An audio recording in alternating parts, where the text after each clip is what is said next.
वालेकुम dear viewers और अजीज करام।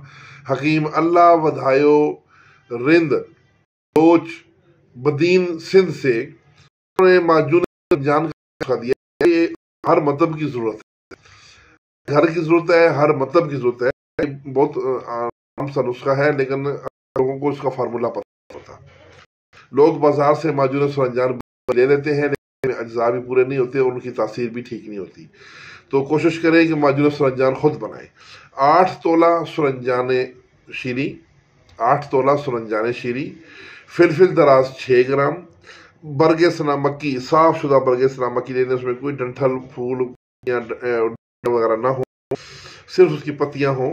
1 तोला जीरा सफ़ेद 6 ग्राम, छोटा शहद आधा किलो। तमाम अदविया का सफूफ करके उसमें छोटा शहद मिक्स कर लें। आपकी माजून तैयार है। इसकी मिकदार खुराक आधा तोला से 1 तोला तक है रोज़ाना हमरा दूध।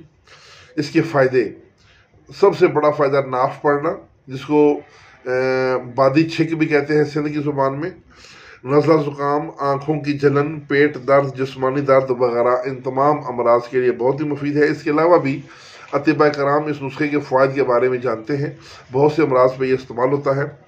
तो ये कमर दर्द, मोरों के लिए भी इस्तेमाल होता है, पट्ठों के दर्द के लिए भी, हड्डियों के दर्द के लिए भी, क्योंकि सरंजान जो है ये एक बेहतरीन दर्द कुश दवा है। तो ये मैदे के अमराज, अल्सर मैदा पर भी काम करती है एंटीबायोटिक के तौर पे। तो ये ज़रूर बना के रखें, बहुत अच्छी दवाई है। हकीम अल्लाह वधायो रिंद बलोच बाबा के लिए खुसूसी दुआओं की दरख्वास्त है। इसके साथ ही इजाज़त, वस्सलाम।